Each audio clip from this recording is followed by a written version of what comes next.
Après l'accouchement, ma femme a cru que j'étais sorti acheter un café. Mais j'ai vu le médecin lui tenir la main d'une façon étrange. Est-ce que le plan pour récupérer son héritage est toujours d'actualité, a-t-elle demandé. Le médecin a répondu, j'ai juste besoin qu'il signe les papiers. J'étais derrière le rideau et j'enregistrais tout. Le bébé n'était pas de moi. Avant de continuer, abonnez-vous à la chaîne et dites-nous dans les commentaires de quelle ville vous nous regardez. Je m'appelle Rodrigo Saledomina. J'ai 52 ans. Je travaille comme inspecteur des finances publiques à la direction départementale des finances publiques depuis plus de 2 décennies. Et jusqu'au mardi 7 octobre 2014, je pensais connaître chaque recoin de la vie que j'avais construite. Je la connaissais comme on connaît un bilan comptable révisé depuis des années. Chaque colonne à sa place, chaque chiffre justifié, chaque écriture avec son origine documentée. J'étais un homme qui ne laissait rien au hasard, ni au travail, ni dans la vie. Je me trompais sur tout. Ce matin-là a commencé comme tous ceux des semaines précédentes. Amparo, avec ses contractions notées dans un petit carnet qu'elle gardait dans la poche de sa robe de chambre. Le sac de maternité près de la porte de la chambre depuis 10 jours, et moi conduisant vers le CHU de Bordeaux avec ce mélange étrange de peur et de fierté que seul un homme sur le point de devenir père pour la première fois à 52 ans peut comprendre. Oui, pour la première fois. Nous avions essayé pendant 23 ans, échouant, réessayant jusqu'à ce que les médecins commencent à utiliser des mots qu'on ne veut pas entendre dans une salle d'auscultation au néon blafard. Et puis, d'une manière que j'ai encore du mal à expliquer avec la rationalité qui a défini toute ma vie, la grossesse est arrivée à 44 ans pour Amparo, suivie par un spécialiste de la fertilité nommé Gustavo Pinado Ruiz. J'aurais dû voir ce qui se trouvait juste sous mes yeux dès le début. Mais à ce moment-là, je ne voyais rien. Je ne voyais que ma femme, la femme avec qui j'avais partagé un lit, une table et des silences pendant exactement 23 ans, 3 mois et 16 jours, marchant dans le couloir des urgences obstétriques avec cette expression de douleur et de détermination que je ne lui avais jamais vue. Et je voyais le docteur Pinado nous attendre devant la porte de la salle d'accouchement comme si c'était tout naturel. Comme si le fait de l'avoir suivi pendant 9 mois lors de consultations privées auxquelles je n'assistais presque jamais car le travail avait toujours quelque chose d'urgent lui avait donné un droit tacite d'être là à cet instant précis. L'accouchement a duré 4h22. J'étais à ses côtés presque tout le temps.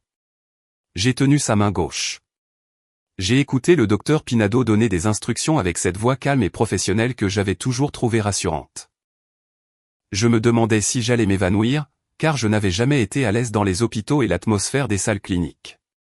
Et puis, je me suis demandé si cela ferait de moi un mauvais père avant même de l'être.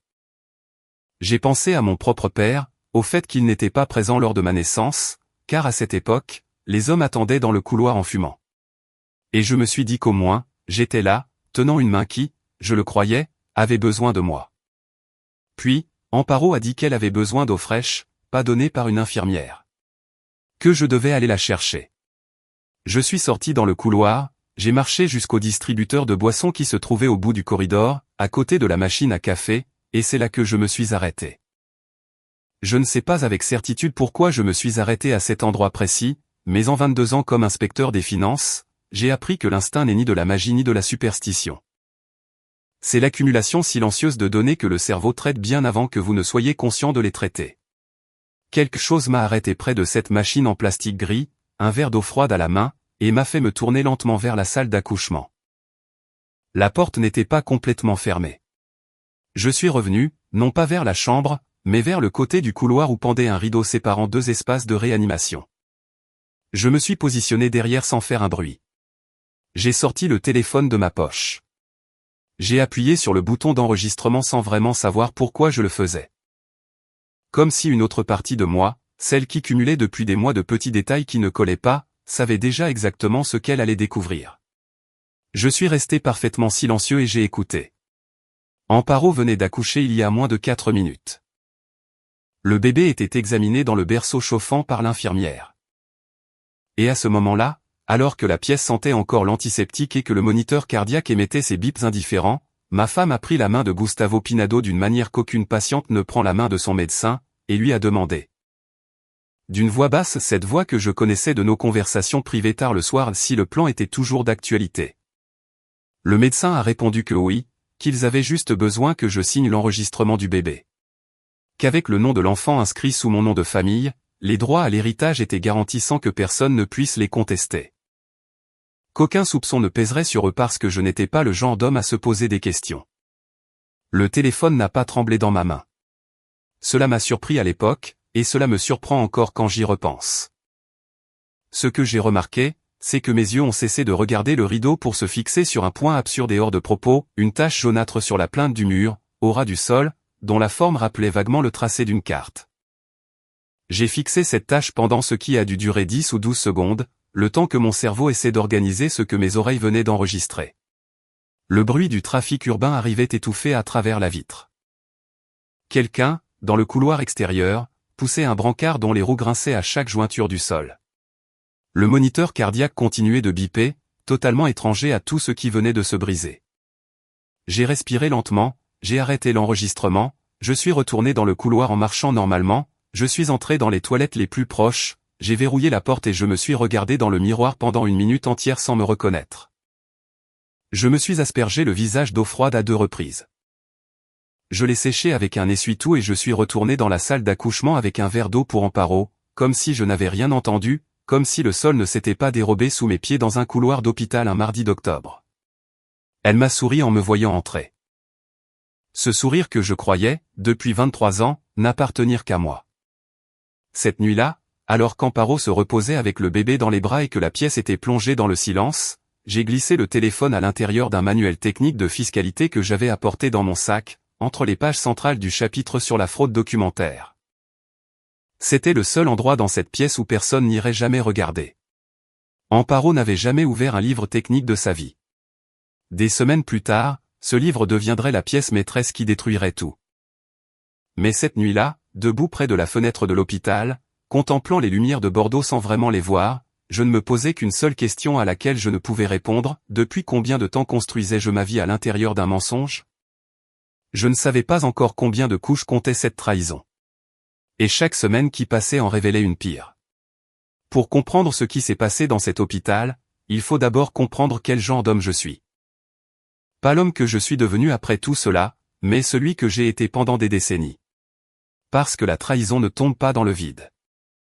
Elle tombe sur quelque chose de concret, sur des années accumulées, sur une façon de voir le monde qui s'est construite lentement et qui, lorsqu'elle se fracture, le fait avec un bruit que seul celui qui l'a vécu de l'intérieur peut entendre.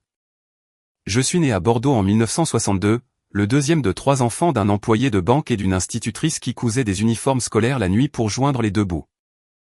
J'ai grandi dans un petit appartement du quartier Saint-Michel, dans un immeuble où l'ascenseur était en panne depuis avant ma naissance et où les étés sentaient le romarin et les tomates grillées sur les balcons.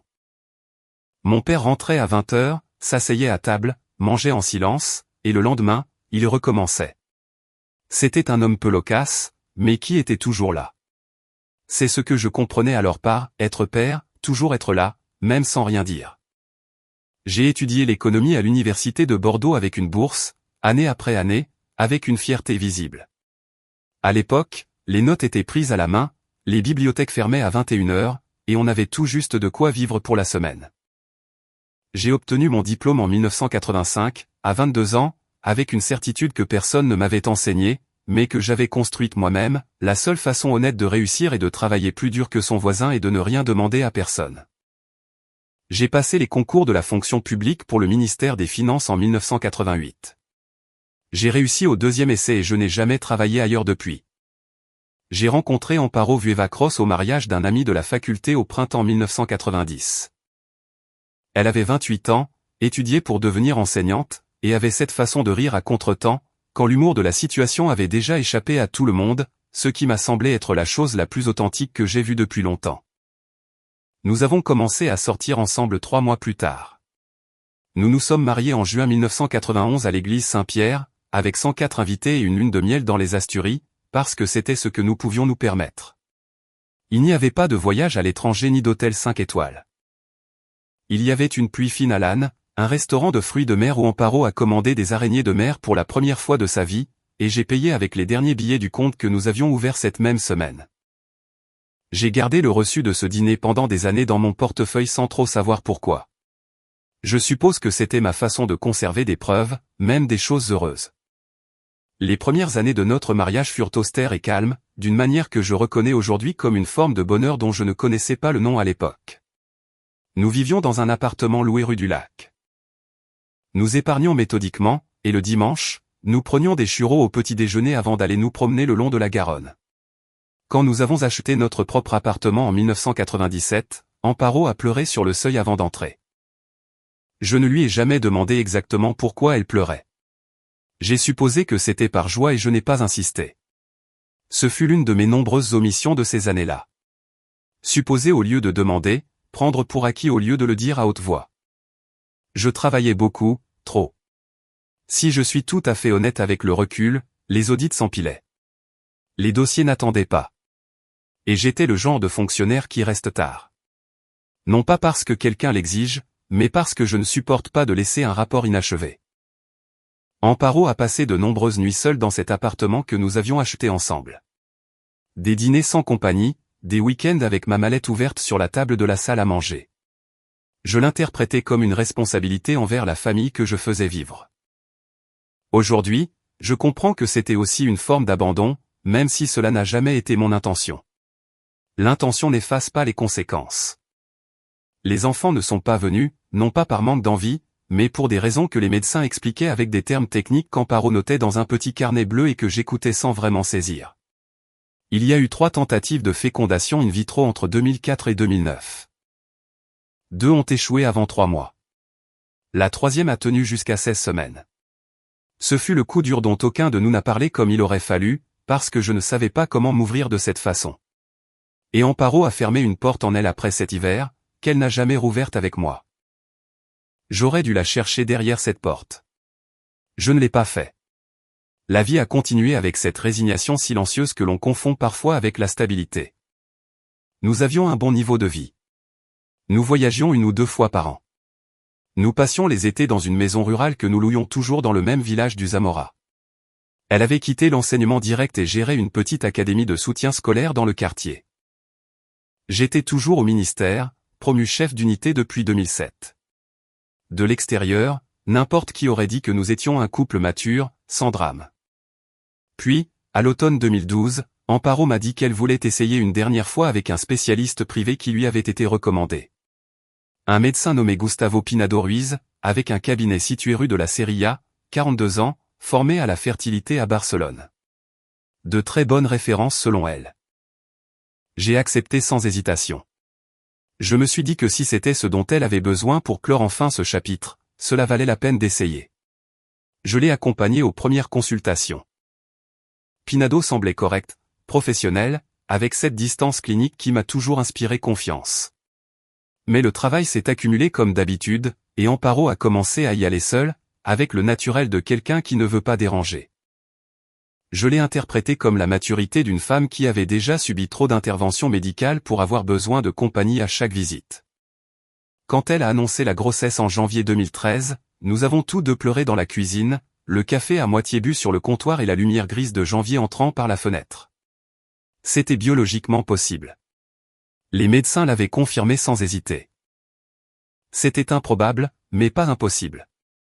Je me suis accroché au « possible », parce que c'est ce que font les hommes de ma génération quand la vie leur donne ce qu'ils attendent depuis des années. Ils ne posent pas trop de questions sur la provenance. Ils remercient simplement le ciel que ce soit arrivé. C'est exactement ce que j'ai fait. Et ce fut l'erreur la plus coûteuse de toute ma vie. La grossesse a changé le rythme de la maison d'une manière que j'ai accueillie comme tout à fait naturelle. Amparo attendait cela depuis si longtemps que personne, dans son bon sens, ne lui aurait reproché d'en faire le centre de son attention. Les consultations se sont multipliées. Des livres sur la maternité tardive occupaient la table de chevet et elle a développé cette nouvelle habitude de noter les dates et les observations dans un agenda en cuir marron qu'elle gardait toujours dans le tiroir du bas de son bureau. J'observais tout cela avec la satisfaction discrète d'un homme qui sent qu'il a enfin accompli quelque chose qui était en suspens depuis des années. Même si, à vrai dire, la seule chose que j'avais faite était d'être présent quand c'était nécessaire et de signer les formulaires d'assurance santé privée. Les consultations avec Gustavo Pinado Ruiz restaient presque toujours solitaires. Au début, je l'ai interprété comme une continuité de la dynamique établie avant la grossesse. Amparo connaissait les couloirs de cette clinique de la rue de la Cerilla mieux que moi. Elle connaissait les noms des infirmières. Elle savait à quel guichet récupérer les résultats et combien de temps attendre si le médecin était en retard. C'était son territoire médical, construit au fil de mois de visites auxquelles je n'avais pas pu ou pas voulu m'associer. Il était logique qu'elle continue à s'y mouvoir avec cette autonomie qui était la sienne. Mais il y a des choses que l'on enregistre sans réaliser qu'on les enregistre. La première fut en mars 2013, un jeudi. Amparo était allée à un contrôle de routine l'après-midi et était rentrée vers 20h. Rien d'anormal. Elle m'a dit que tout allait bien, que le docteur Pinado était satisfait de la progression, que le poids était correct pour cette semaine de gestation.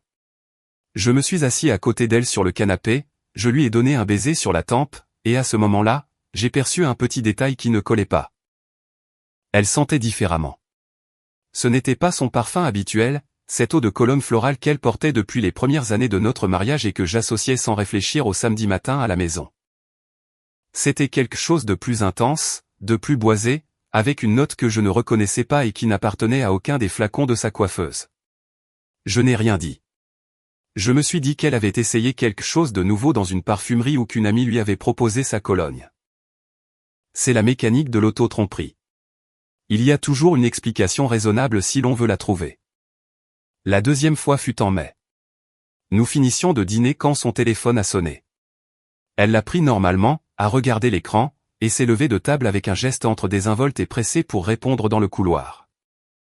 Depuis la cuisine, j'ai entendu des fragments, une voix basse, des syllabes modestes, un « oui », demain, puis le silence. Quand elle est revenue, je lui ai demandé qui c'était.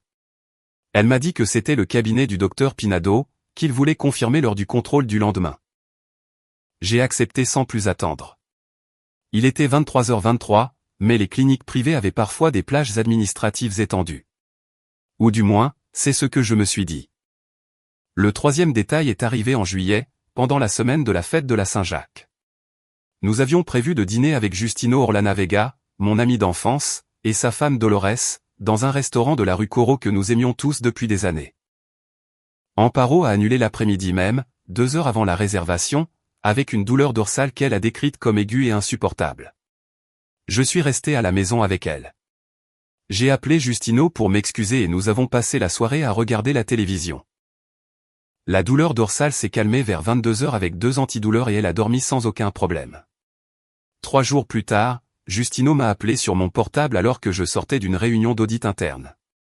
Il m'a demandé comment allait Amparo, si elle s'était rétablie. Je lui ai dit que oui, que c'était une chose passagère. Il y a eu une brève pause à l'autre bout du fil. L'une de ces pauses qui ne sont pas vides, mais qui contiennent quelque chose que l'autre personne ne sait pas s'il doit dire. Puis il a parlé. Il m'a dit que le soir du dîner annulé, en quittant le restaurant avec Dolores, il avait vu Amparo à la terrasse d'un établissement à 3 rues de là.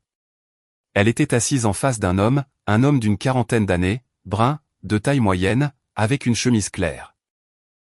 Il n'a pas pu l'identifier de là où il était.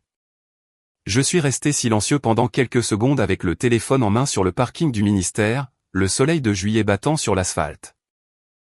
Justino a rapidement ajouté que c'était peut-être un membre de la famille, un cousin, un collègue de l'académie, qu'il ne voulait pas créer de malentendus, mais qu'il me le disait parce que nous étions amis depuis l'école et parce qu'il lui avait semblé étrange de ne pas me le dire.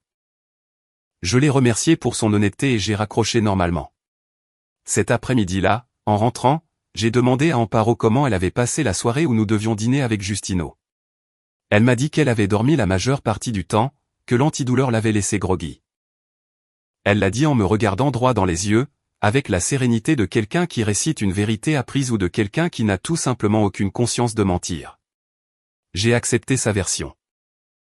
J'ai classé ce que Justino m'avait dit dans ce compartiment mental où l'on garde les choses qui ne collent pas mais que l'on n'a pas encore décidé d'examiner. J'ai continué à travailler. Je suis continué à rentrer tard. J'ai continué à supposer que tout ce que je ne comprenais pas avait une explication que je n'avais pas pris la peine de chercher. En septembre, avec la naissance approchant, Amparo a passé 2 week-ends loin de la maison, à rendre visite à sa sœur à Salamanque. Ou du moins, c'est ce qu'elle m'a dit. Je suis resté à Bordeaux à réviser des dossiers en souffrance, pensant que lorsque le bébé naîtrait, tout changerait, que j'aurais enfin une raison quotidienne et concrète de fermer ma mallette avant 21h. Il y a une dernière chose que j'ai enregistrée ces mois-là et qui, à l'époque, semblait totalement innocente. Un après-midi d'octobre, 4 jours avant la naissance, je suis entré dans la chambre sans faire un bruit parce qu'Amparo se reposait et que je ne voulais pas la déranger. Sur la table de chevet, à côté du verre d'eau et des comprimés de fer, se trouvait l'agenda en cuir marron ouvert. Je ne l'ai pas lu. Ce n'était pas mon style de fouiller dans ses affaires. Et d'ailleurs, je n'en avais jamais ressenti le besoin. Mais la page ouverte portait une seule annotation dans la colonne de l'après-midi, écrite de sa petite écriture serrée, un nom, une heure et une adresse qui n'était pas la clinique de la rue de la Seria. J'ai refermé la porte avec précaution et je n'y ai plus pensé. Aujourd'hui, je sais que j'aurais dû y réfléchir longuement, mais à ce moment-là, j'étais un homme qui croyait encore que 23 ans de mariage bâtissent une sorte de loyauté qui n'a pas besoin de vérification. Que les gens que vous aimez ne mentent pas de manière préméditée pendant des mois. Que la vie que vous avez construite brique par brique a la solidité de ce que vous y avez vous-même mis. Cette semaine-là, sans le savoir encore, fut la dernière de cette façon de croire. Le mardi 7 octobre 2014 s'est levé avec du brouillard sur la Garonne. Je m'en souviens avec une précision que je n'ai pas su expliquer totalement, car nous, les humains, ne retenons généralement pas les détails météorologiques des jours importants. À moins que quelque chose dans le corps ne décide de les enregistrer comme le contexte inévitable de ce qui est sur le point d'arriver. Le brouillard était bas et dense, le genre qui apparaît à Bordeaux en octobre sans prévenir et qui transforme les ponts en silhouettes sans rive. J'ai conduit jusqu'au CHU de Bordeaux avec les phares allumés à 7 heures du matin, Amparo sur le siège passager, comptant l'intervalle entre ses contractions à haute voix. Nous sommes arrivés aux urgences obstétriques à 7h42. Le personnel de garde connaissait Amparo grâce à son dossier. Ils l'ont prise en charge avec cette efficacité calme de ceux qui ont vu suffisamment d'accouchements pour ne rien dramatiser. Gustavo Pinado est apparu à 8h15, en blouse verte et stéthoscope autour du cou. Il a salué Amparo avec une familiarité que j'ai alors interprétée comme celle d'un médecin qui a géré une grossesse à haut risque pendant des mois et qui se sent responsable d'être présent au moment ultime. Il a serré ma main trop fermement, brièvement, professionnellement. L'accouchement a été long, 4h22 de l'admission à la poussée finale. J'étais du côté gauche du lit, tenant la main d'Amparo quand elle en avait besoin et m'écartant quand les infirmières avaient besoin d'espace. Il y a eu des moments de tension technique que Pinado a résolus avec des instructions précises à l'équipe, sans hausser la voix, sans gestes inutiles. Je l'ai regardé travailler pendant ces heures et je n'ai rien trouvé chez lui qui ne fût pas exactement ce qu'il devait faire, un médecin faisant son travail. Puis, quand il restait peut-être 40 minutes, Amparo a dit qu'elle avait besoin d'eau fraîche, non pas avec angoisse, mais avec cette fermeté particulière que les femmes développent lors de l'accouchement. Une fermeté qui n'admet ni retard ni intermédiaire. Elle voulait que ce soit moi qui y aille. Le distributeur est au bout du couloir, m'a-t-elle dit, à côté de la machine à café. Je l'avais vu en arrivant. Je suis sorti dans le couloir. J'ai marché le long du corridor avec le bruit sourd de l'hôpital m'enveloppant. Les pas sur le linoléum, le bip lointain d'un moniteur, le murmure d'une conversation entre deux aides-soignants. En tournant le coin, j'ai atteint la machine à café, qui était effectivement au bout, à côté d'un chariot métallique avec des pichets d'eau et des gobelets jetables empilés. J'en ai pris un, je l'ai rempli, et puis je me suis arrêté. Ce n'était pas une pensée. C'était quelque chose avant la pensée, quelque chose de plus primitif qui opérait sous les niveaux où l'on prend des décisions conscientes. 22 ans à auditer des documents, à réviser des registres, à chercher des incohérences dans des colonnes de chiffres qui, à première vue, semblent correctes, avaient aiguisé en moi une sorte de perception que je ne peux nommer avec précision, mais que je reconnais quand elle apparaît. Le sentiment que quelque chose ne colle pas, même si je ne peux pas encore identifier exactement quoi. Je suis retourné dans le couloir, non pas vers la salle d'accouchement, mais vers le côté gauche, où un rideau séparait deux espaces de réanimation qui étaient vides. À ce moment, je me suis positionné derrière sans faire un bruit. La porte de la salle d'accouchement n'était pas complètement fermée, juste entr'ouverte d'environ 8 cm, laissant passer à la fois la lumière intérieure et le son. J'ai sorti le téléphone de ma poche, j'ai appuyé sur le bouton d'enregistrement. Ce qui s'est passé ensuite a duré moins de 2 minutes en temps réel. Mais il y a des expériences que le cerveau traite à une vitesse différente de celle d'une horloge. Et ces 2 minutes, je les ai reconstruites tant de fois depuis que chaque seconde a maintenant le poids de quelque chose de bien plus long. D'abord, j'ai entendu le bébé, un cri bref, immédiat et propre, qui a duré quelques secondes avant que les mains de l'infirmière ne s'en occupent. Ce son m'est parvenu derrière le rideau et quelque chose dans ma poitrine s'est ouvert d'une manière à laquelle je ne m'attendais pas.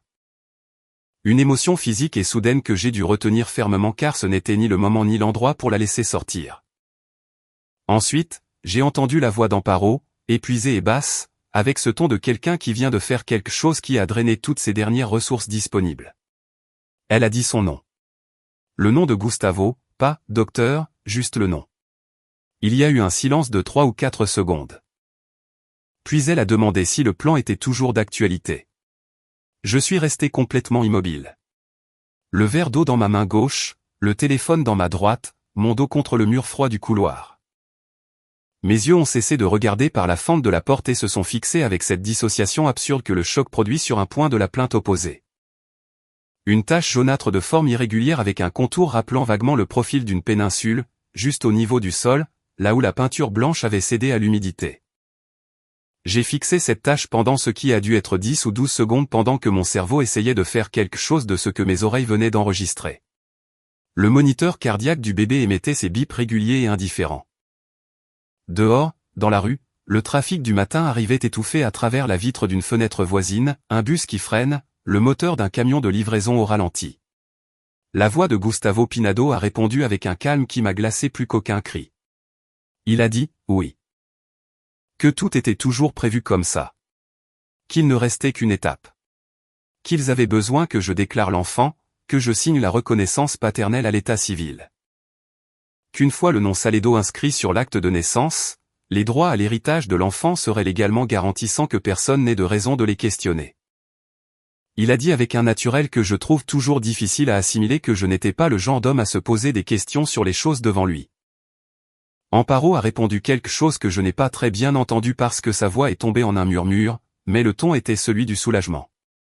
Le ton indubitable de quelqu'un confirmant qu'une chose compliquée est sur le point d'être résolue. Le téléphone n'a pas tremblé dans ma main. Cela m'a surpris à l'époque et cela me semble toujours étrange quand je m'en souviens. Mon corps a adopté une rigidité fonctionnelle que j'ai vue chez d'autres personnes lors de situations de choc sévères, et qui, chez moi, s'est manifestée comme une étrange concentration presque technique sur les détails de l'environnement immédiat. La texture rugueuse du gobelet en plastique entre mes doigts. La température froide de l'eau commençant à filtrer à travers le matériau. L'odeur d'antiseptique mélangée à l'air sec du chauffage de l'hôpital. Le bip du moniteur. La tâche sur la plainte. J'ai éteint l'enregistrement. J'ai attendu 20 secondes derrière le rideau sans bouger, écoutant d'autres voix, d'autres mots. Rien que le bruit ordinaire d'une salle médicale, la fin d'une phase de travail, le bruissement de gants en latex, le son métallique d'un plateau, la voix d'une infirmière donnant une instruction de routine sur la température du nouveau-né. Je suis entré dans les toilettes les plus proches, j'ai verrouillé la porte. Je me suis regardé dans le miroir pendant environ 1 minute sans vraiment me reconnaître. Pas dans le sens dramatique des films, mais dans le sens littéral. L'homme que le miroir me renvoyait était le même que toujours, avec la même chemise bleue que j'avais mise ce matin, avec les mêmes rides au coin des yeux que j'ai depuis mes 45 ans. Mais à l'intérieur de cet homme, quelque chose venait de se produire qui n'avait pas encore trouvé sa place. J'ai aspergé mon visage d'eau, je l'ai séché, j'ai mis le téléphone dans la poche intérieure de ma veste, près de ma poitrine. Je suis retourné dans la chambre avec le verre d'eau. Amparo a levé les yeux quand je suis entré. Elle avait le bébé sur la poitrine, enveloppé dans une couverture verte de l'hôpital, avec les yeux fermés et les poings serrés avec cette force compacte des nouveau-nés. Elle m'a regardé avec un sourire lent et épuisé que j'attendais de voir depuis 23 ans. Je me suis approché, je lui ai donné l'eau, j'ai regardé l'enfant et je n'ai rien dit de ce que je savais, car un inspecteur des finances n'agit pas avec une seule preuve. Un inspecteur des finances constitue le dossier complet avant d'ouvrir toute procédure. Et ce que j'avais dans la poche intérieure de ma veste n'était que le début d'un dossier qui était encore loin d'être clos. Cette nuit-là, j'ai dormi à l'hôpital. Ou plus exactement, j'étais à l'hôpital pendant la nuit sans dormir à aucun moment. Je suis resté assis sur la chaise en plastique bleu à côté du lit d'Amparo pendant qu'elle se reposait avec le bébé dans le berceau en aluminium à côté d'elle. Et je me suis dédié à la seule chose que je savais faire quand la situation dépassait tout cadre de référence connu, observer, enregistrer, maintenir un calme extérieur.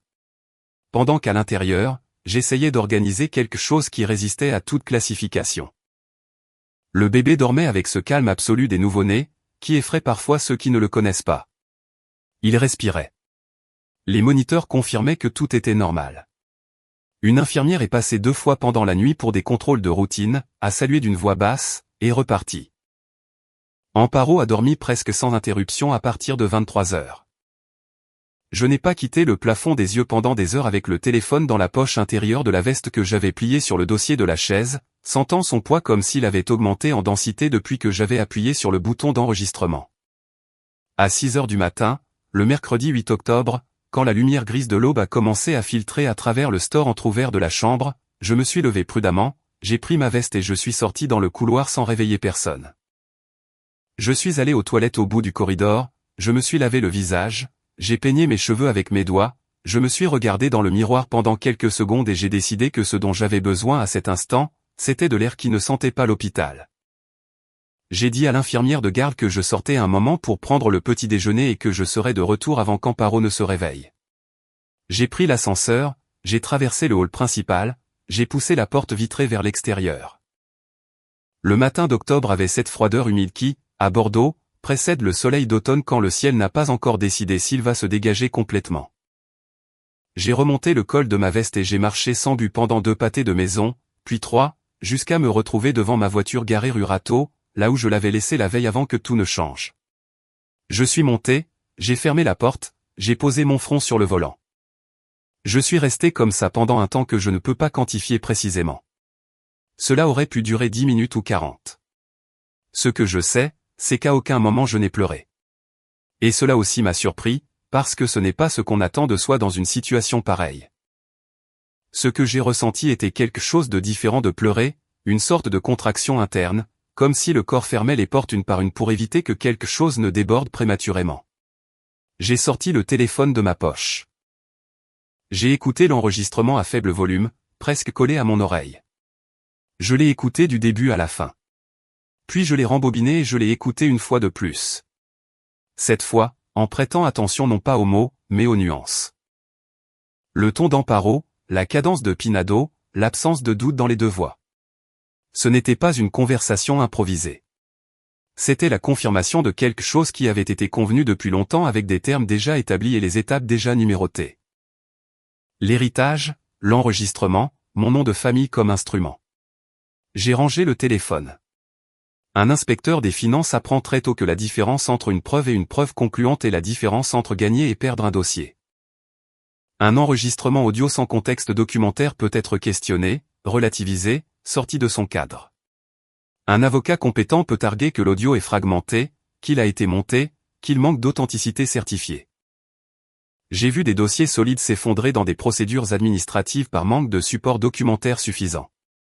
Je n'allais pas commettre cette erreur avec la chose la plus importante que j'ai eue dans ma vie professionnelle et personnelle. J'avais besoin de construire le dossier complet. Cela signifiait ne pas agir prématurément. Cela signifiait retourner à l'hôpital, m'asseoir près du lit d'Amparo, regarder l'enfant, dire les choses qu'un père dit dans ces circonstances, recevoir les visites des connaissances qui étaient passées dans les jours suivants, signer les formulaires de sortie, conduire le retour à la maison. Rentrer le sac de maternité, préparer la chambre du bébé que nous avions installé en juin. Cela signifiait continuer à être Rodrigo Saledomina, inspecteur des finances, mari depuis 23 ans, père pour la première fois à 52 ans. Exactement l'homme que Gustavo Pinado avait décrit comme quelqu'un qui ne soulève pas de soupçons sur les choses devant lui.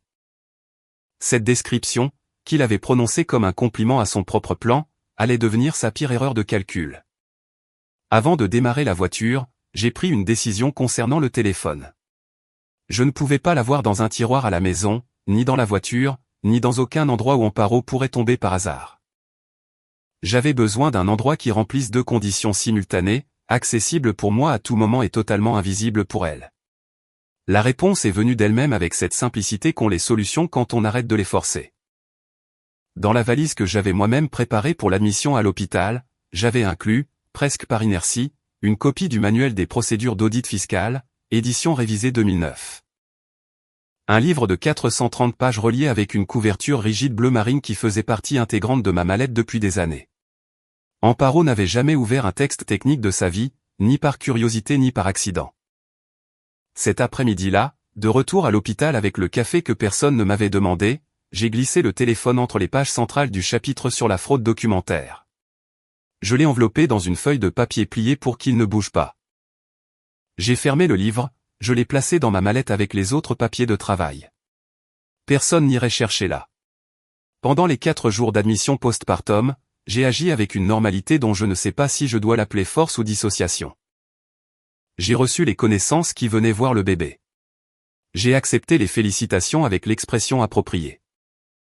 J'ai répondu aux questions sur le nom que nous avions choisi, sur le fait de savoir s'il ressemblait plus à l'un ou à l'autre, sur ce que je ressentais en étant père pour la première fois. J'étais présent à chaque instant avec la précision méthodique d'un homme qui sait qu'il est observé et qui ne peut se permettre aucun geste déplacé. Ce que personne n'a vu, c'était ce qui se passait la nuit quand la chambre tombait dans le silence.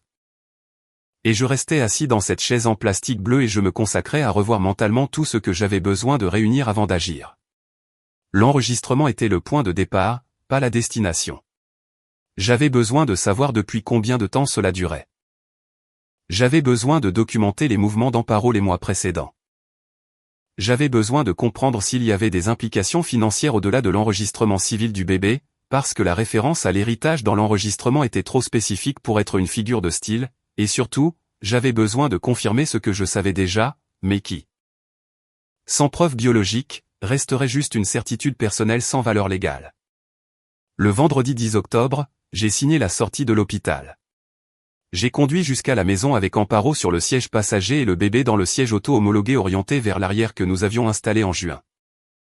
Le ciel au-dessus de Bordeaux était d'un bleu clair et indifférent qui ne correspondait en rien à ce que je portais à l'intérieur. J'ai rentré le sac de maternité dans la maison, préparé le biberon de 15 heures, lancé la machine à laver, agi comme l'homme que j'étais censé paraître être, et j'ai attendu parce que la patience n'est pas de la passivité. En 22 ans d'audit, j'ai appris que le moment d'intervenir n'est jamais le premier où vous avez assez d'informations pour agir. Mais le dernier moment où vous pouvez le faire sans laisser aucun flanc ouvert. Je n'avais pas encore atteint ce moment-là. Mais chaque jour qui passait me rapprochait d'un pas. Et c'était la seule chose qui me permettait de me lever chaque matin et de prendre le petit déjeuner en face d'Amparo comme si le monde était encore l'endroit qu'elle croyait que j'habitais. Le premier outil que j'ai utilisé n'était ni un détective ni un avocat. C'était quelque chose que je portais avec moi depuis plus de 2 décennies et qui ne nécessitait aucun recrutement externe. Mon propre jugement analytique avant d'impliquer qui que ce soit, avant de passer un appel qui pourrait laisser une trace ou soulever une alarme. Je me suis assis pendant 3 nuits consécutives à mon bureau à la maison pendant qu'Amparo dormait avec le bébé. J'ai ouvert les relevés bancaires des 3 dernières années et je les ai passés en revue avec la même méthodologie systématique. J'appliquais cela au dossier de fraude fiscale au ministère. Un auditeur ne cherche pas les grosses anomalies en premier. Les grosses anomalies sont ce que tout le monde peut voir. Ce qui distingue un auditeur expérimenté, c'est la capacité à détecter le modèle dans le détail. La régularité suspecte cachée dans les lignes que personne ne regarde parce qu'elles semblent insignifiantes. Sur les relevés du compte joint, je n'ai pas trouvé de virement frappant, pas de grosses charges sans justification apparente. Mais j'ai trouvé quelque chose de plus révélateur que cela. Une série de retraits d'espèces de 200 € effectués avec une périodicité d'environ 3 semaines, toujours un mardi ou un mercredi, toujours à des distributeurs automatiques dans le centre de Bordeaux, répartis sur 26 mois. Au total, 6 800 € retirés en liquide, progressivement et silencieusement, en montant assez faible pour ne pas déclencher d'alerte domestique, mais assez régulier pour constituer un modèle sans équivoque. 6 800 € qui n'apparaissaient dans aucune dépense traçable de la vie domestique que je connaissais. J'ai noté les dates, les montants et les distributeurs dans un carnet que je gardais à l'intérieur de la même mallette où se trouvait le livre avec le téléphone. Puis j'ai révisé les quittances de l'assurance santé privée que nous avions souscrites quand les consultations de fertilité ont commencé. La police couvrait les visites de suivi et les procédures diagnostiques, mais pas les interventions complexes de reproduction assistée. Ce que j'ai trouvé en révisant les charges, c'est que plusieurs des copaiements correspondant au dernier contrôle de grossesse avaient été payés directement par Amparo en liquide, sans passer par l'assurance, à des dates qui ne coïncidaient avec aucune des rendez-vous dont elle m'avait parlé. Des visites qui n'existaient pas dans le calendrier que je connaissais, des heures qui n'avaient pas été prononcées à haute voix. J'ai tout mis dans le carnet, j'ai fermé la mallette. Je suis allé au lit. 3 jours plus tard, j'ai appelé Justino Orlana Vega depuis la ligne fixe du ministère pendant la pause déjeuner et je lui ai demandé de me retrouver pour un verre. Justino a 54 ans, travaille depuis 30 ans comme technicien de maintenance industrielle dans une entreprise de composants automobiles dans la zone industrielle de Saint-Cricq, et est le seul homme que je connaisse qui n'a pas substantiellement changé depuis que nous avions 12 ans à l'école. La même façon directe de parler. La même tendance à écouter plus qu'il ne parle. La même loyauté inconditionnelle que l'on prend pour acquise dans l'enfance et que l'on comprend être extraordinairement rare à l'âge adulte. Nous nous sommes retrouvés dans un bar de la rue Calixte Fernandez de la Torre que nous fréquentions depuis les années 90. Nous avons commandé des cafés. J'ai expliqué l'essentiel sans entrer dans les détails dont il n'avait pas besoin à ce moment-là, que j'avais des raisons sérieuses de douter de la paternité du bébé et que j'avais besoin d'un test biologique avant de bouger dans n'importe quelle direction. Je lui ai demandé une faveur spécifique. Quand il irait rendre visite au bébé à la maison, comme il l'avait déjà fait une fois depuis la sortie, j'avais besoin qu'il obtienne discrètement un petit échantillon biologique. Un écouvillon frottant l'intérieur de la joue du bébé pendant quelques secondes pendant qu'il le tenait suffirait. J'ai expliqué que les tests de paternité privés étaient faits avec des échantillons buccaux et que le labo ne demandait aucun document d'identité du donneur, juste les échantillons étiquetés. Justino m'a regardé pendant quelques secondes sans rien dire. Puis il a hoché la tête. Il n'a pas demandé si j'étais sûr. Il n'a pas demandé si j'avais considéré les conséquences. Il a dit qu'il passerait à la maison cette semaine-là. Il l'a fait le jeudi suivant. Il a été à la maison pendant 40 minutes. Il a pris le café avec Amparo dans la cuisine. Il a tenu le bébé dans ses bras avec cette maladresse affectueuse qu'ont les hommes qui n'ont pas élevé leurs propres enfants. Et quand Amparo s'est tourné vers l'évier pour rincer les tasses, il a fait ce que je lui avais demandé de faire avec un naturel que je n'aurais pas pu imiter. Il m'a remis l'écouvillon dans un sac en plastique scellé quand nous nous sommes croisés sur le palier de l'escalier avec l'excuse qu'il avait laissé ses clés de voiture dans la poche de sa veste. Le même après-midi, j'ai envoyé les échantillons par courrier express à un laboratoire d'analyse génétique privé à Barcelone. J'ai inclus un échantillon du mien obtenu de la même manière. Le résultat prendrait entre 10 et 14 jours ouvrables. Pendant que j'attendais, j'ai pris la deuxième décision que j'avais en attente, engager quelqu'un avec des moyens d'investigation que je ne possédais pas. J'ai cherché des références par l'intermédiaire d'un collègue du ministère qui avait traité plusieurs dossiers de fraude avec la collaboration d'enquêteurs privés et j'ai obtenu le nom d'Esteban Muriel Cabrera, 48 ans, un détective privé agréé par le ministère de l'Intérieur. Avec un bureau rue Nunet de Ars à Bordeaux. Mon collègue l'a décrit comme méticuleux, discret et avec une expérience spécifique dans des dossiers combinant l'infidélité conjugale avec des implications financières. Exactement le profil dont j'avais besoin. J'ai rencontré Muriel un lundi après-midi avec l'excuse professionnelle d'une réunion de coordination au ministère que personne à la maison n'avait de raison de vérifier. Je lui ai donné les données initiales, la date de début approximative des consultations avec Pinado, le modèle de retrait d'espèces que j'avais documenté, les visites médicales non déclarées et l'enregistrement audio de l'hôpital, dont j'ai fourni une copie sur une clé USB que j'avais préparée spécifiquement pour cette réunion. Muriel a écouté l'audio sans m'interrompre, a pris des notes dans un petit carnet à couverture noire. Quand j'ai fini, il a expliqué les limites légales de son intervention, quel genre de preuves il pouvait obtenir de manière admissible, et ce qui serait hors de tout processus légal en raison de la façon dont cela avait été collecté. Ses honoraires étaient de 1 000 € par mois, plus les frais documentés. J'ai donné une avance en espèces de 2 800 €, correspondant aux 2 premières semaines, et je lui ai demandé de commencer immédiatement. Je suis rentré à la maison à l'heure du dîner. Amparo avait fait des lentilles. Le bébé dormait dans la chambre. Elle m'a demandé comment avait été ma journée, et j'ai répondu qu'elle était bonne, qu'il y avait un audit complexe en cours qui me tiendrait occupé pendant les prochaines semaines. C'était vrai, bien que pas de la manière dont elle l'entendait. L'audit le plus complexe que j'ai jamais entrepris portait son nom sur le dossier, et j'étais simultanément l'enquêteur et la partie principale lésée. Nous avons mangé dans un silence relatif avec la télévision en fond sonore. Parfois, elle disait quelque chose sur le bébé, sur le biberon de 3 heures du matin, sur le fait de savoir si le pédiatre avait confirmé le poids correct lors du contrôle de la semaine. Je répondais, posais des questions, hochais la tête, tendais la main vers le pain avec la normalité de quelqu'un qui n'a rien à cacher. Cette capacité de dissociation que je n'aurais pas pu nommer avant ces semaines-là. Cette habileté à maintenir 2 réalités parallèles sans que l'une ne filtre dans l'autre était probablement le seul avantage collatéral de décennies passées à réviser les fraudes des autres. Je savais exactement ce que l'on ressent en face de quelqu'un qui ne sait pas qu'il a été découvert. Je le savais de l'autre côté de la table. Aujourd'hui, je le savais de ce côté-ci aussi. Et je ne savais toujours pas à quel point tout allait empirer dès que Muriel commencerait à livrer ses premiers rapports.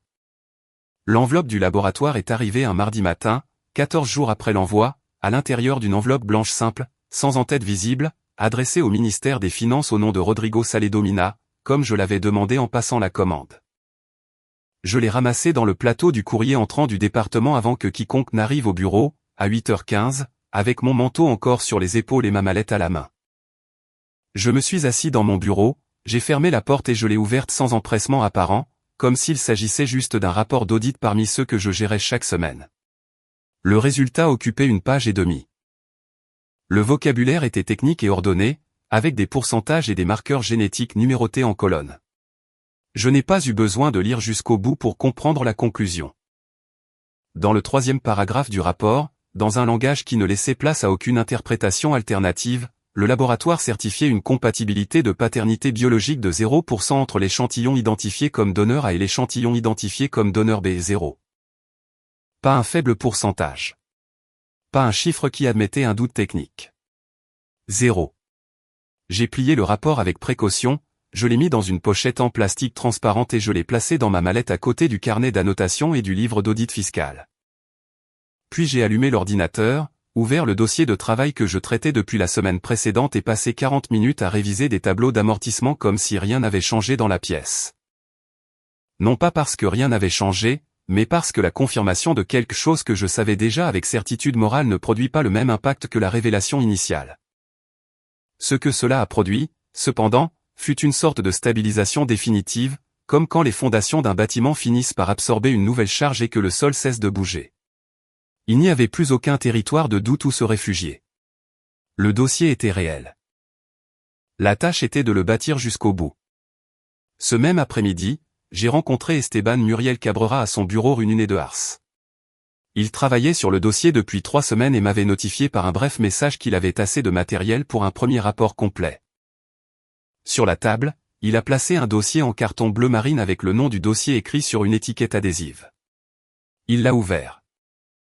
La relation entre Amparo Vueva et Gustavo Pinado Ruiz avait commencé en juillet 2012, 2 ans et 3 mois avant la naissance, coïncidant exactement avec les premières consultations privées de fertilité à la clinique de la rue de la Seria.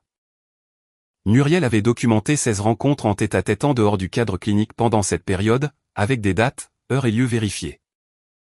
3 hôtels différents à Bordeaux, un appartement loué temporairement dans le quartier de Mériadec que Pinado avait loué au nom d'une société à responsabilité limitée avec un siège fiscal à Madrid, et 4 dîners dans des restaurants dans la province de Salamanque. La nuit de juillet où Justino m'avait appelé pour me dire qu'il avait vu Amparo avec un homme sur une terrasse au centre-ville était listé dans le rapport avec une précision d'heure et d'établissement. J'ai pris une note dans mon carnet. J'ai continué à écouter. La deuxième partie du rapport était là où l'air dans la pièce a changé de température, d'une manière qui n'avait rien à voir avec le chauffage du bureau. Muriel a expliqué que, pendant l'enquête, il avait détecté un mouvement d'enregistrement qui ne correspondait pas aux dynamiques habituelles d'une infidélité conjugale ordinaire. En juin 2014, 3 mois avant la naissance, Amparo Vueva était allé dans un cabinet d'avocats du centre de Bordeaux pour une consultation sur le régime économique matrimonial. Spécifiquement sur la distinction légale entre la communauté réduite aux acquêts et la séparation de biens en cas de séparation ou de divorce. Et sur les droits à l'héritage des enfants reconnus au sein du mariage par rapport aux actifs acquis avant le mariage. Muriel a lâché cela avec le calme de quelqu'un qui sait que la phrase n'a besoin d'aucun commentaire additionnel pour produire son effet. Cette consultation n'était pas celle d'une femme évaluant si elle devait quitter un mariage. C'était celle de quelqu'un cartographiant le terrain financier avant d'exécuter une étape spécifique. Le bébé enregistré sous mon nom de famille, comme cela avait été rendu clair dans l'enregistrement de l'hôpital, n'était pas seulement le produit d'une relation parallèle. C'était l'instrument légal d'une stratégie pour accéder aux actifs que j'avais bâtis pendant 3 décennies. Mais ce n'était pas fini. Muriel a ouvert la deuxième section du dossier et a placé devant moi une copie d'un document que j'ai reconnu immédiatement par son format, une police d'assurance vie. La mienne, que j'avais souscrite en 2003 par l'intermédiaire du ministère qui gérait mes affaires fiscales personnelles, dans le cadre d'une planification financière de routine qui, à l'époque, m'avait semblé une tâche aussi ordinaire que le renouvellement de mon assurance automobile. Seul bénéficiaire, Amparo Vueva Cross. Capital assuré, 320 000 euros. Il n'y avait rien d'illégal à cela, c'était l'usage dans un mariage sans enfant. Ce que Muriel a montré ensuite était autre chose, parmi les matériels d'enquête. Le détective avait obtenu, par des moyens qu'il préférait ne pas détailler dans le rapport écrit, le contenu partiel de plusieurs conversations entre Amparo et Pinado via une application de messagerie installée sur son téléphone. Pas le texte intégral, ce qui aurait nécessité des méthodes hors du cadre légal, mais des captures d'écran que Pinado avait envoyées depuis son propre appareil à une adresse email que Muriel avait réussi à associer à son nom. Dans ces captures d'écran apparaissaient des fragments de conversation où tous deux discutaient, avec une normalité qui était plus troublante qu'aucun drame, de la division du capital de la police d'assurance en cas de mon décès dans les années à venir. Amparo calculait les délais. Pinado mentionnait la faisabilité d'attendre. Il y avait une phrase écrite par Amparo avec la froideur de quelqu'un rédigeant un budget familial qui disait qu'avec l'enfant enregistré et la police en vigueur, la situation était assez couverte pour être patient. J'ai lu cette phrase 3 fois. La 3e fois, je ne l'ai pas lue. J'ai regardé l'encre imprimée sur le papier blanc pendant que, quelque part en dessous du niveau des pensées formulées, quelque chose se passait que je ne peux décrire avec précision. Ce n'était pas de la colère. La colère m'avait déjà traversé à l'hôpital comme un train qui ne s'arrête pas à toutes les gares. Ce que j'ai ressenti devant ce papier était quelque chose de plus froid et de plus permanent. La compréhension définitive que la personne avec qui j'avais pris le petit déjeuner ce matin-là, la personne qui m'avait demandé de descendre acheter du pain parce que le bébé l'avait épuisé, contemplait ma mort depuis des mois comme une variable financière à l'intérieur d'un plan de vie qui incluait un autre homme. Je n'ai rien dit pendant quelques secondes. Puis j'ai demandé à Muriel si tout le matériel était correctement documenté concernant son origine et sa chaîne de garde dans des termes qui le rendraient présentable à un conseiller juridique. Il m'a dit que oui, qu'il avait été prudent sur ce point précis dès le début. Je lui ai demandé de préparer une copie supplémentaire de tout le dossier en format physique et une autre en format numérique crypté. J'ai payé le 2e mois d'honoraires, je suis sorti dans la rue. Il était tard dans l'après-midi et Bordeaux allumait ses réverbères avec cette parcimonie automatique qu'ont les villes quand il fait nuit plutôt que ce dont on se souvient. J'ai marché jusqu'à la voiture, je me suis assis à l'intérieur. Je ne l'ai pas démarré pendant longtemps. J'avais cru jusqu'à cet après-midi que la partie la plus difficile de tout cela avait été la nuit à l'hôpital. J'avais tort. La partie la plus difficile était ce moment spécifique derrière le volant, en assimilant que la trahison que j'avais commencé à investiguer comme une infidélité prolongée avait en réalité une dimension que je n'avais pas totalement contemplée jusqu'à cet instant. Ils n'avaient pas seulement prévu d'utiliser cet enfant pour accéder à ce que j'avais construit. Ils avaient aussi contemplé un scénario dans lequel je ne serais pas présent pour l'empêcher. Ce qui s'est passé ensuite n'était plus seulement une question de dignité personnelle ou de justice matrimoniale. C'était quelque chose qui nécessitait le soutien de quelqu'un qui connaissait chaque recoin de la législation française sur la famille et les biens. Et j'avais besoin de ce soutien avant de prendre d'autres mesures. Consuelo Fragneto avait 51 ans. Son cabinet, au 2e étage d'un immeuble rue Ferrari, avait une réputation dans le forum juridique de Bordeaux qui n'avait besoin d'aucune publicité parce qu'elle tenait debout toute seule depuis près de 20 ans. Je la connaissais par référence grâce à un collègue du ministère qui avait traversé un processus de séparation compliqué 3 ans auparavant et qui me l'avait décrite avec une précision qui s'est avérée totalement exacte, directe jusqu'à la brusquerie. Sans aucun intérêt pour adoucir les réalités juridiques afin de rendre la première consultation plus confortable, et avec une capacité à lire un dossier en diagonale et à extraire les points faibles en moins de temps que n'importe quel autre avocat pour finir de lire la couverture. Elle m'a reçu un mercredi après-midi, sans secrétaire dans la salle d'attente, la porte entr'ouverte, et 2 dossiers ouverts sur son bureau, qu'elle a fermés sans quitter le document des yeux. Elle lisait jusqu'à ce qu'elle termine le paragraphe. Elle a pointé la chaise devant elle avec un geste bref. Je me suis assis, j'ai posé ma mallette sur mes genoux et j'ai attendu. Quand elle a levé les yeux, j'ai expliqué le cas dans l'ordre chronologique et sans fioriture. Je lui ai donné le dossier avec le rapport de laboratoire, le dossier de Muriel, les notes sur les retraits d'espèces et la copie de la police d'assurance. Elle a écouté sans m'interrompre pendant 16 minutes, prenant des notes dans un bloc-notes juridique jaune avec un stylo plume à capuchon noir. Quand j'ai fini de parler, elle a révisé ses propres notes un instant puis a dit 4 choses d'affilée qui m'intéressaient plus que tout ce que j'avais lu sur le droit de la famille les semaines précédentes. Premièrement, la contestation de la paternité matrimoniale en France est un droit du mari qui peut être exercé à tout moment tant que l'enfant est mineur. Et avec le résultat ADN que j'avais, la procédure avait un résultat juridiquement prévisible. Deuxièmement, pour que la résolution judiciaire soit dans les termes les plus favorables possibles en matière financière, il était essentiel de documenter avec précision quels actifs avaient été acquis avant le mariage ou avec mes propres fonds propres. Parce que dans une procédure de divorce parallèle, la distinction ferait la différence entre ce qui était divisible et ce qui ne l'était pas. Troisièmement, la police d'assurance vie pouvait être modifiée à tout moment par décision unilatérale du souscripteur, qui était moi, sans besoin de communication préalable aux bénéficiaires. Quatrièmement, agir avant qu'Amparo ne sache que le dossier existait était la seule façon d'éliminer le risque de mouvement financier préventif de sa part. Je lui ai demandé combien de temps elle avait besoin pour préparer la documentation préliminaire pour le processus de contestation. Elle m'a dit 3 semaines si je lui fournissais toute la documentation financière nécessaire. Nous avons convenu d'honoraires de 4 200 € pour la première phase de la procédure, avec la possibilité d'étendre l'engagement selon l'évolution du processus. Je suis sorti du cabinet de Consuelo Frag avec une liste de documents que je devais rassembler et avec le premier sentiment depuis des semaines que le sol sous mes pieds était quelque chose de plus ferme que du sable. Ce même après-midi, j'ai appelé la compagnie d'assurance et j'ai changé le bénéficiaire de ma police d'assurance vie. J'ai donné le nom de ma sœur Carmen, qui vivait à Bourges et avec qui je parlais au téléphone tous les 2 ou 3 semaines. Je n'ai pas expliqué la raison. Je lui dirai ce qu'il fallait quand le moment viendrait.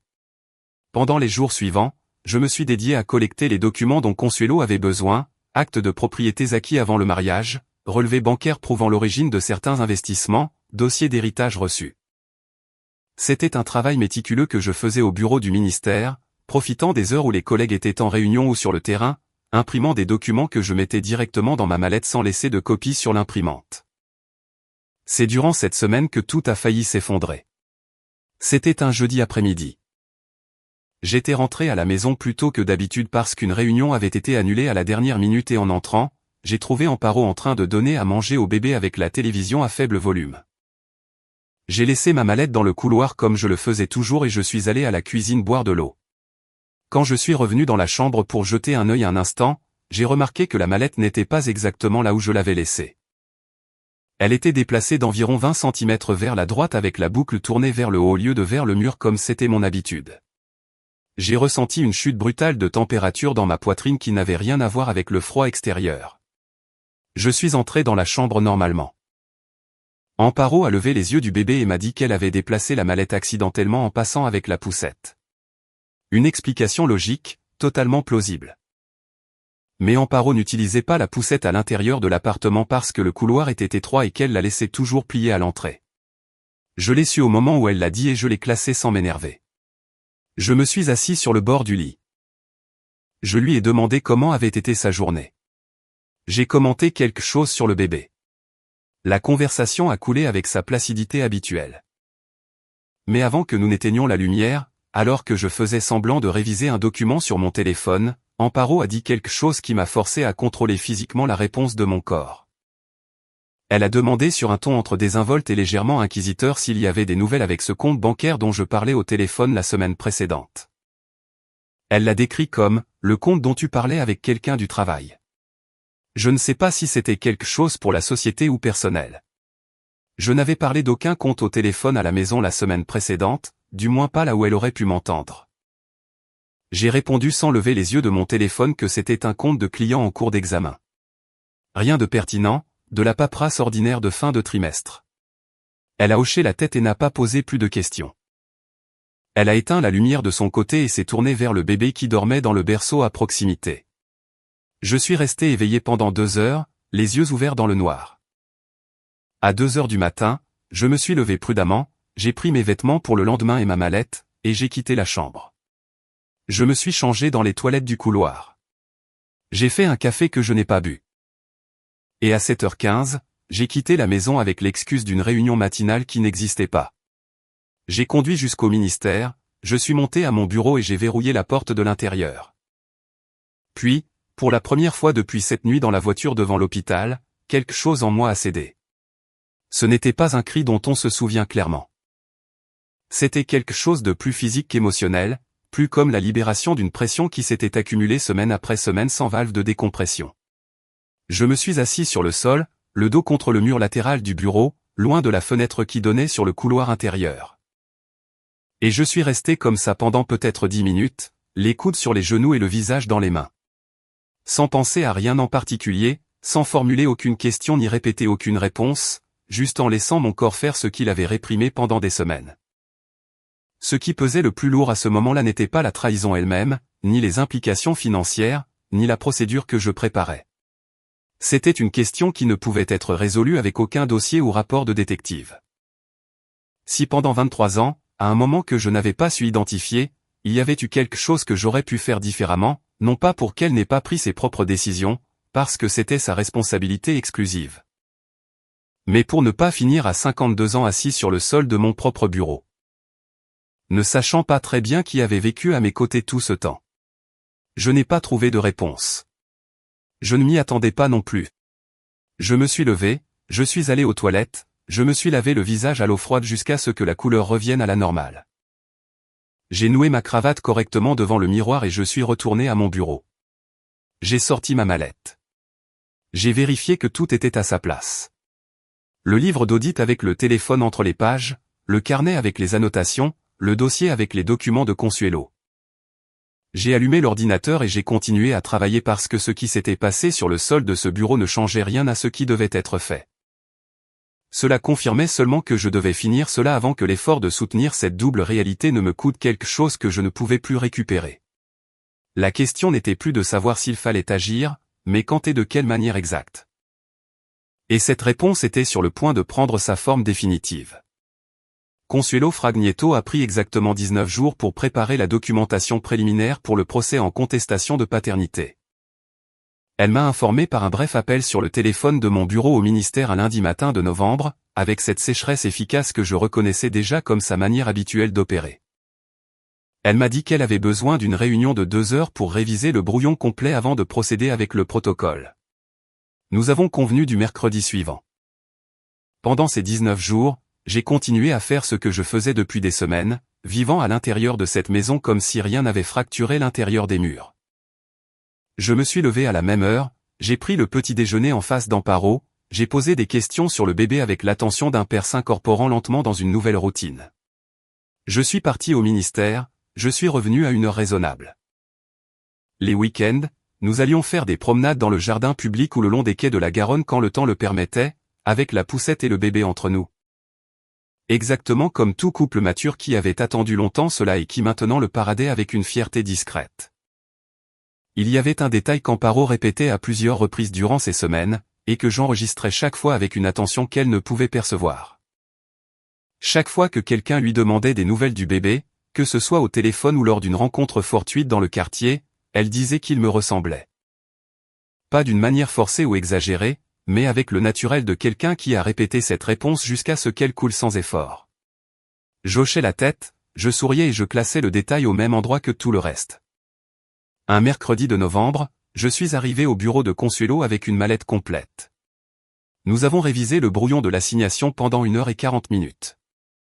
Consuelo avait structuré le document avec une précision que j'ai immédiatement reconnue comme équivalente à ce que j'aurais appliqué à un rapport d'audit complexe.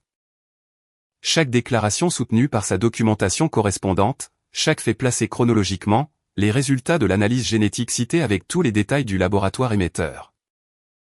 La contestation de la paternité était accompagnée d'une demande de mesures conservatoires pour éviter la disposition de certains actifs au cours de la procédure. Je lui ai demandé combien de temps la procédure mettrait à être résolue une fois l'assignation déposée.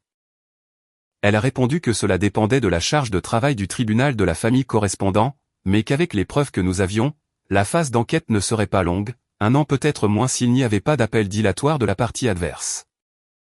Je lui ai donné l'instruction de tout préparer pour le dépôt, mais je lui ai demandé de ne pas le déposer tout de suite. J'avais besoin de choisir le moment, non pas par indécision, mais pour la même raison qu'un auditeur ne signe pas le rapport d'inspection tant que le dossier n'est pas complet dans toutes ses pages. Déposer l'assignation avant la confrontation directe donnerait à Amparo assez de temps de réaction pour préparer sa position. Je voulais que les deux choses arrivent avec si peu de marge entre elles qu'il n'y aurait aucune place pour des manœuvres préventives. Consuelo m'a regardé une seconde avec une expression qui n'était pas exactement de l'approbation, mais pas du désaccord non plus. Elle m'a dit qu'elle comprenait et que le brouillon serait prêt à signer au moment où je le déciderais. Je suis sorti du cabinet avec le dossier sous le bras et j'ai pris la décision concernant le moment alors que je descendais les escaliers. Justino. Je demanderai à Justino de venir dîner chez nous. Pas comme témoin dans un sens juridique. Parce que la confrontation que je planifiais n'était pas un acte juridique, mais une conversation. Et les conversations n'ont pas besoin de témoins pour être réelles.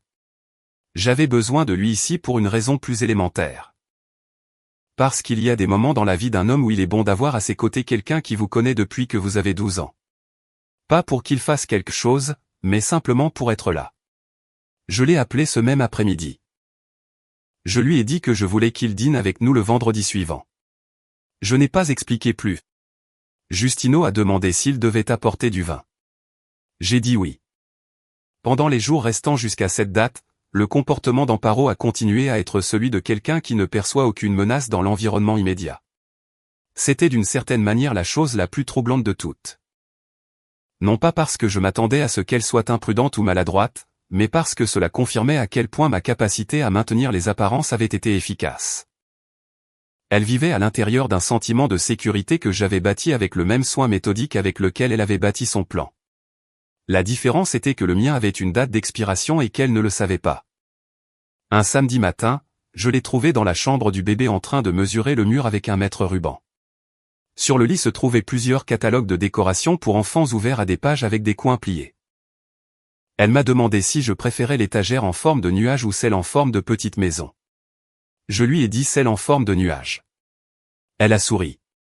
Elle a continué à mesurer. Je suis resté appuyé contre le cadre de la porte pendant quelques secondes à la regarder. Il y a eu un instant très bref où je l'ai vue sans le poids de tout ce que je savais. Juste une femme de 44 ans mesurant un mur avec un mètre ruban dans une chambre de bébé, avec ses cheveux attachés en chignon désordonné et les catalogues éparpillés sur le lit. J'étais clairement conscient à cet instant précis que pendant de nombreuses années, cette femme avait été la personne centrale de ma vie quotidienne et que cela ne disparaissait pas à cause de ce qui s'était passé plus tard. Le dommage n'effaçait pas le passé. Il le recontextualisait simplement d'une manière qui changeait sa signification pour toujours. Je n'ai rien dit. Je suis allé à la cuisine et j'ai préparé le petit déjeuner. Le mardi précédant le dîner de vendredi, je me suis occupé des 2 dernières questions en suspens. La première était de transférer sur un compte à mon nom exclusif, ouvert dans une agence bancaire différente de d'habitude, le montant correspondant à certains fonds d'investissement que Consuelo avait identifiés comme des biens propres en raison de leur origine avant le mariage. L'opération était totalement légale, soutenue par la documentation que nous avions préparée, et laissait une piste comptable claire que tout expert pourrait vérifier sans difficulté. La deuxième était de rencontrer une dernière fois Esteban Muriel pour confirmer qu'il n'y avait pas de développement pertinent dans la surveillance des dernières semaines. Il a confirmé que les mouvements de Pinado et d'Amparo avaient été ordinaires, sans signe qu'aucun d'eux n'ait détecté quelque chose d'anormal. Il m'a remis la facture finale pour ses services, 2900 €, correspondant aux semaines restantes de la mission. J'ai payé en espèces. Cette nuit-là, pendant qu'Amparo dormait, j'ai sorti le livre d'audit fiscal de ma mallette pour la dernière fois. J'ai ouvert le chapitre sur la fraude documentaire. J'ai extrait avec précaution le téléphone d'entre les pages comme si l'objet avait acquis un poids différent de quand je l'y avais stocké des semaines auparavant. J'ai vérifié que l'enregistrement était toujours intact. Je l'ai copié sur 2 clés USB différentes que j'ai gardées dans des endroits séparés. Puis j'ai mis le téléphone à charger dans la prise du bureau à domicile. J'ai laissé le livre sur le bureau, fermé, le dos tourné vers le haut. Le vendredi est arrivé avec un froid sec et propre typique de novembre en Castille, le climat du plateau central. J'ai acheté le vin moi-même le matin, 2 bouteilles d'un Ribradel Duro que Justino et moi avions bu ensemble à d'autres occasions. J'ai préparé le dîner calmement durant l'après-midi. Amparo m'a demandé si c'était un anniversaire qu'elle avait oublié. Je lui ai dit non, que j'avais envie d'avoir un beau dîner à la maison. Quand Justino est arrivé à 21h15, il a serré ma main dans l'entrée et m'a regardé dans les yeux une seconde de plus que d'habitude. Il n'a rien dit. Il n'avait pas à le faire. Nous nous sommes assis tous les 3 à table. J'ai ouvert le premier vin, servi les verres et attendu qu'Amparo arrête de parler du bébé pour sortir le dossier que j'avais laissé sur la chaise à ma droite, hors de son champ de vision depuis avant qu'elle ne descende dans la salle à manger. Amparo a parlé du bébé pendant les 20 premières minutes du dîner, du contrôle de poids du mercredi, du pédiatre disant que le développement était excellent, de comment elle pensait qu'il allait avoir les yeux clairs comme ceux de ma mère. Justino a écouté avec l'attention polie de quelqu'un qui n'a pas d'enfant lui-même et sait que dans ces situations, le rôle correct est celui d'un auditeur. J'ai servi le deuxième verre de vin. J'ai fait un commentaire sur la nourriture. J'ai demandé si elle voulait plus de pain. J'ai attendu un silence naturel, pas un forcé, pas une pause que je créais pour créer un effet. Un silence qui est venu de lui-même quand Amparo a fini une phrase sur le catalogue de décoration pour la chambre et a pris sa fourchette pour continuer à manger. Alors j'ai posé mes couverts sur l'assiette avec précaution, je me suis essuyé la bouche avec une serviette, je me suis tourné vers la chaise à ma droite et j'ai pris le dossier. Je l'ai placé sur la table devant moi sans l'ouvrir encore. Amparo a regardé le dossier, puis moi. Il y a eu un flash dans son expression de quelque chose qui n'est pas tout à fait devenu une question, une sorte d'alerte instinctive que le corps active avant que l'esprit sache exactement de quoi il a besoin d'être alerté. Justino a posé son verre de vin sur la nappe lentement et ne l'a plus touché. J'ai dit à Amparo que nous allions parler de quelque chose d'important et que je préférais que nous le fassions ici, à la maison, à la table où nous avions dîné ensemble pendant 23 ans, calmement et sans interruption. Je lui ai dit que je n'allais pas hausser la voix à aucun moment, qu'il n'y avait rien dans ce qui était sur le point d'arriver qui nécessitait aucun genre de violence verbale et que quand j'aurais fini de parler, elle aurait tout le temps dont elle avait besoin pour dire tout ce qu'elle voulait dire. J'ai ouvert le dossier. La première page que j'ai placée devant elle était le rapport du laboratoire de Barcelone. Je l'ai mise avec le texte tourné vers le haut et je l'ai fait glisser sur la table avec le même naturel avec lequel on signe un document ordinaire. Je lui ai donné 3 secondes pour que ses yeux trouvent le paragraphe pertinent. Le troisième, celui contenant le pourcentage de compatibilité biologique écrit en chiffres qui ne nécessitait aucune interprétation technique pour être compris.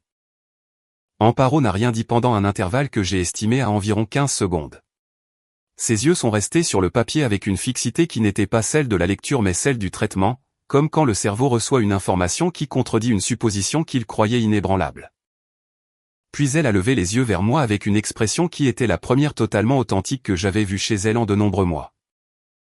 Pas le sourire répété, pas le naturel d'une femme sans rien à cacher, mais le visage de quelqu'un à qui on vient de retirer le sol sous les pieds sans préavis. Elle a dit que ce n'était pas possible. Elle l'a dit d'une voix basse, presque pour elle-même, comme si le commentaire était adressé au papier et non à moi. J'ai répondu que le laboratoire émettait ses certificats avec un protocole de double vérification et que le résultat était définitif. La deuxième page était le résumé du rapport d'Esteban Muriel. Pas le document de 32 pages complet, mais le résumé exécutif de 4 pages que Muriel avait préparé spécifiquement pour ce moment, avec les dates des 16 rencontres documentées, les lieux et la chronologie complète depuis juillet 2012.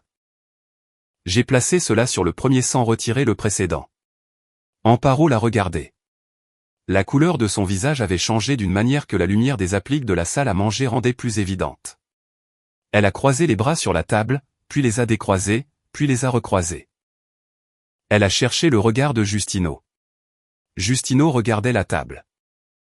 Elle a dit qu'elle pouvait l'expliquer, non pas avec la conviction de quelqu'un qui a une vraie explication, mais avec le réflexe automatique de quelqu'un qui a été entraîné pendant des mois à maintenir une version alternative disponible pour toute contingence. Je lui ai dit qu'elle pourrait le faire plus tard quand j'aurais fini. La troisième pièce n'était pas un document écrit. J'ai sorti le téléphone de la poche intérieure de ma veste, je l'ai déverrouillé, j'ai trouvé le fichier audio et je l'ai placé au centre de la table avec le haut-parleur tourné vers le haut. J'ai appuyé sur lecture. L'enregistrement de l'hôpital a rempli la salle à manger pendant 1 minute et 43 secondes. Les voix étaient claires. Le moniteur cardiaque en fond était indubitable. La voix d'Amparo demandant si le plan était toujours d'actualité. La voix de Gustavo Pinado répondant que oui, qu'il fallait juste que je signe l'enregistrement, la phrase sur les droits à l'héritage. La description de moi comme quelqu'un qui ne soulève pas de soupçons. Quand l'audio a fini, le silence qui est resté dans la salle à manger avait une texture différente de tous les silences précédents dans cette maison. Les yeux d'Amparo étaient humides, mais elle ne pleurait pas. Sa mâchoire était serrée, ses mains à plat sur la nappe. Maintenant, ses doigts étaient écartés comme si elle avait besoin de sentir quelque chose de solide en dessous. Puis quelque chose en elle s'est brisé d'une manière qui n'était pas dramatique, mais abruptement humaine, une courte expiration, presque un son sans nom. Et puis les mots qui sont venus n'étaient pas un déni ou une justification, mais quelque chose comme un effondrement structurel. Elle a dit qu'elle n'avait pas voulu que les choses arrivent à ce point, qu'au début ce n'était pas comme ça, que Gustavo avait été la première personne en des années qu'il avait vraiment vue. J'ai écouté sans l'interrompre parce que ce qu'elle a décrit ensuite, avec cette voix brisée qui ne gérait plus l'image qu'elle présentait au monde, avait une cohérence interne que je ne pouvais ignorer même si je ne pouvais pas l'utiliser comme argument en sa faveur non plus. Les années de traitements échouaient. Le sentiment que j'avais toujours quelque chose de plus urgent à traiter. La distance accumulée et les silences qu'aucun de nous n'avait su briser. Ce n'était pas une justification, mais c'était une explication qui avait des racines dans quelque chose de réel. Et je le savais mieux que quiconque parce que ces racines avaient poussé en partie dans le territoire de mes propres omissions. Je ne lui ai pas dit cela. Il y a des choses que l'on reconnaît pour soi-même dans la solitude d'un bureau à 2 heures du matin et qui ne font partie d'aucune conversation avec une personne qui les a utilisées pour bâtir une trahison. Il y a différents comptes qui sont réglés dans différents endroits. Je lui ai dit que je comprenais qu'il y avait des raisons, que je n'étais pas là pour discuter des raisons, que j'étais là pour l'informer que l'assignation en contestation de paternité avait déjà été préparée dans tous ces termes. Et qu'elle serait déposée auprès du tribunal de la famille correspondant dans les prochains jours par mon avocate, Consuelo Fragnieto. Le processus suivrait son cours indépendamment de toute conversation que nous pourrions avoir cette nuit ou à tout autre moment. Qu'avec la contestation, les procédures de séparation seraient traitées et que toute la documentation financière était dûment organisée. La colère est venue alors, comme elle le fait habituellement après l'effondrement et avant l'acceptation. Elle m'a dit que je ne pouvais pas faire ça, que l'enfant était innocent, que je ne pouvais pas punir un bébé pour les décisions des adultes. J'ai répondu qu'elle avait raison, que l'enfant était innocent, que précisément pour cette raison, la procédure légale était le bon chemin, parce qu'elle établirait avec une clarté légale qui était le père biologique de cette créature, et qui devait assumer les responsabilités correspondantes. Que cet enfant méritait que sa situation légale reflète la réalité biologique et non un instrument de planification financière. Il n'y avait pas de réponse à cela. Justino n'avait pas prononcé un seul mot toute la soirée. Quand Amparo s'est levé de table sans finir son dîner et est allé dans la chambre, il m'a regardé avec cette expression que seuls les gens qui sont vos amis depuis 4 décennies ont, sans pitié, sans triomphe. Juste avec la présence tranquille de quelqu'un qui a été témoin de quelque chose qui n'aurait jamais dû avoir besoin de témoin. J'ai servi le reste du vin qui restait dans la bouteille. Nous avons débarrassé la table en silence. Justino est parti peu avant minuit. Dans l'entrée, il a posé une main sur mon épaule pendant une seconde sans rien dire. J'ai fermé la porte. Je me suis assis sur le canapé du salon avec les lumières allumées, écoutant le silence de l'appartement, qui était un silence différent de toutes les nuits précédentes. Aucun son ne venait de la chambre, juste le bébé qui a bougé brièvement à un moment donné puis est resté immobile à nouveau. Le jour suivant, j'ai appelé Consuelo Frag dès la première heure. Je lui ai dit de déposer l'assignation. Les procédures légales ont leur propre temps et ce temps n'est ni négocié ni accéléré par l'urgence de celui qui les initie. J'ai appris cela durant les mois qui ont suivi ce dîner de novembre. De la même manière, on apprend des choses qui ne sont pas enseignées dans aucun manuel en les absorbant lentement avec la patience obligatoire de quelqu'un qui n'a pas d'autre option que d'attendre que le processus suive son cours. Amparo a quitté l'appartement 3 semaines après le dîner. Elle a emmené le bébé, ses vêtements, les catalogues de décoration qui étaient encore empilés sur la petite table de la chambre. Il n'y a pas eu de conversation d'adieu. Un mardi matin, quand je suis revenu du ministère à midi, la maison était silencieuse d'une manière différente de tous les silences précédents, différente même du silence de cette nuit sur le canapé. C'était le silence des espaces qui ont été vidés de présence humaine définitivement et que l'on reconnaît immédiatement parce qu'ils ne ressemblent à aucun autre.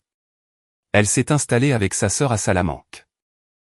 Gustavo Pinado, comme Muriel m'a informé dans un suivi final que j'avais commandé par précaution, a continué à pratiquer à la clinique de la rue de la Seria pendant les premiers mois jusqu'à ce que l'enquête des procédures légales commence à produire les premiers effets collatéraux sur son environnement professionnel. Des procédures légales dans lesquelles le nom d'un médecin apparaît lié à une contestation de paternité ne reste pas invisible dans de petits cadres cliniques. Ce n'était pas une conséquence que j'ai conçue. C'était simplement ce qui arrive quand les faits prennent leur forme légale et cessent d'être les secrets de 2 personnes pour devenir des documents publics. Le jugement de contestation de paternité a été émis 11 mois après le dépôt de la plainte. Le tribunal de la famille numéro 3 de Bordeaux a déterminé, sur la base du rapport du laboratoire de Barcelone et de l'expertise génétique ordonnée par le tribunal lui-même, qui a confirmé les mêmes résultats avec une conclusion identique. Que je n'étais pas le père biologique de la créature provisoirement enregistrée sous le nom Salédo. La résolution a ordonné la rectification de l'acte de naissance. L'enfant serait enregistré seulement avec les noms de sa mère jusqu'à ce que la filiation paternelle correspondante soit judiciairement déterminée, un processus qui concernait Amparo et Gustavo Pinado dans une procédure séparée qui n'était pas de mon ressort. Consuelo Frag m'a appelé pour me communiquer la résolution avec la même sobriété avec laquelle elle avait expliqué les étapes du processus au début. Elle m'a dit que c'était un résultat propre, qu'il n'y avait pas de faille dans le dossier, que si Amparo décidait de faire appel du processus d'appel, elle aurait très peu de place compte tenu du poids des preuves. Elle n'a pas fait appel. Le divorce a été traité en parallèle et est devenu définitif 4 mois après le jugement de contestation. Le règlement de la communauté des biens a reflété avec précision ce que la documentation financière prouvait. Les actifs acquis avec des fonds propres avant le mariage ont été exclus des actifs divisibles. Ce qui devait être divisé a été divisé dans les termes établis par la loi. Pas 1 euro de plus, pas 1 euro de moins. Il n'y a eu aucune générosité stratégique ni aucune mesquinerie calculée. Il y a eu une application précise de ce qui était dû, qui était la seule chose que la situation méritait. Le total des honoraires entre Consuelo Frag Nieto, Esteban Muriel et les analyses de laboratoire s'élevait à 16 400 €. Je les ai payés sans ressentiment. C'est le coût pour récupérer ce qui est à vous quand quelqu'un a décidé qu'il avait le droit de le prendre. Ce que personne ne m'avait expliqué. Et ce qui n'est pas non plus dans aucun manuel de procédure légale, c'est comment vous vivez votre vie quotidienne pendant le temps que tout cela est résolu. Les procédures légales ont des audiences, des délais et des notifications qui donnent une structure au temps. Mais entre une audience et la suivante, il y a des jours ordinaires où vous vous levez, faites le café, allez au travail, mangez, revenez, dînez seul, et allez au lit. Des jours où l'appartement a un silence qui n'est plus celui de l'attente, mais une condition permanente. Des jours où vous vous asseyez au bureau dans votre bureau à domicile et regardez le mur et ne pensez à rien en particulier parce que votre cerveau a épuisé sa capacité à traiter ce qu'il a déjà traité 1000 fois. Je ne regrette aucune décision que j'ai prise tout au long de ce processus. Je dis cela avec l'honnêteté de quelqu'un qui a eu assez de temps pour tout revoir sous de multiples angles. J'ai agi selon ce que la situation exigeait avec les moyens légaux disponibles et sans franchir aucune ligne qui ne devrait pas être franchie. Si j'étais de retour dans ce couloir d'hôpital avec un téléphone dans ma main, j'appuierais à nouveau sur le bouton d'enregistrement.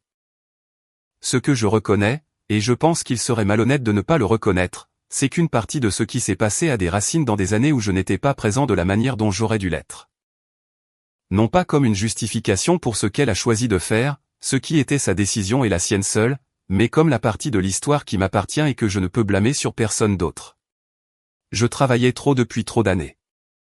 J'ai supposé trop de choses au lieu de demander. J'ai confondu la stabilité matérielle avec la présence réelle. Ce sont des erreurs que j'ai commises et que je reconnais sans drame, mais aussi sans les éluder. La leçon que je tire de tout cela, si on peut appeler leçon quelque chose qui coûte 23 ans et tout ce que cela coûte, est simple et à la clarté des choses qui ne sont vues que d'une certaine distance, la loyauté ne s'infère pas du temps partagé. Elle n'est pas donnée par l'accumulation des années ou par des contrats signés devant un juge. Elle est soutenue ou non soutenue par les décisions que chaque personne prend quand personne ne regarde. Et quand quelqu'un décide que non, que les décisions qu'ils prendront quand ils ne sont pas regardés iront dans une autre direction, la seule chose qui reste est d'avoir assez de clarté pour le voir et la détermination nécessaire pour agir en conséquence. Cet enfant a maintenant plus d'1 an. Je ne sais pas comment il va. Ce n'est pas une indifférence cruelle, mais la reconnaissance honnête que ce n'est pas ma place de savoir. Sa vie sera construite par ceux qui sont responsables de lui. Je ne le suis pas. Je ne le serai pas. Et c'est la conséquence directe et permanente d'un plan qui a été éclos le jour qui aurait dû être le plus clair de ma vie. Je ne dis pas cela avec satisfaction ou avec amertume. Je le dis comme quelqu'un décrivant un fait qui a sa propre logique irréversible. Justino m'a appelé le jour où j'ai reçu la notification du décret final de divorce. Il m'a demandé comment j'allais. Je lui ai dit que j'allais bien, que j'étais calme. Il m'a dit qu'un jour nous devrions ouvrir une bouteille de ce Ribradel Duro qui restait du dîner de novembre. J'ai dit oui, que n'importe quel jour, cette bouteille est toujours dans le placard de la cuisine. Je la vois chaque matin quand j'ouvre la porte pour le café. Il y a quelques semaines, j'ai organisé le bureau dans mon bureau à domicile. Il y avait des papiers entassés des mois du processus, des dossiers qui n'avaient plus besoin d'être à portée de main, des documents qui pouvaient être classés définitivement. Au milieu de tout cela était le manuel de procédure d'audit fiscal, édition révisée 2009. Je l'ai pris, ouvert au chapitre sur la fraude documentaire. La section où j'avais gardé le téléphone pendant des semaines qui semblait maintenant distante et en même temps totalement nette. Les pages étaient légèrement déformées par le poids du téléphone stocké entre elles pendant si longtemps. J'ai passé mon doigt sur le creux qu'il avait laissé. Cette petite dépression rectangulaire dans le papier qui ne disparaîtrait pas même si le livre était fermé 1000 fois de plus. Je l'ai placé sur le bureau. Je l'ai laissé là. Il y a des choses qui ne sont pas classées. Il y a des choses que vous laissez en vue. Non pas pour constamment s'en souvenir, mais pour ne pas prétendre qu'elles ne se sont pas produites. Ce livre est maintenant à la fois l'objet le plus ordinaire de mon bureau et le seul témoin silencieux des semaines où j'ai appris qu'une vie d'expérience ne sert pas à empêcher d'être trompé. Mais elle sert quand le moment vient pour que vous ne soyez pas trompé 2 fois.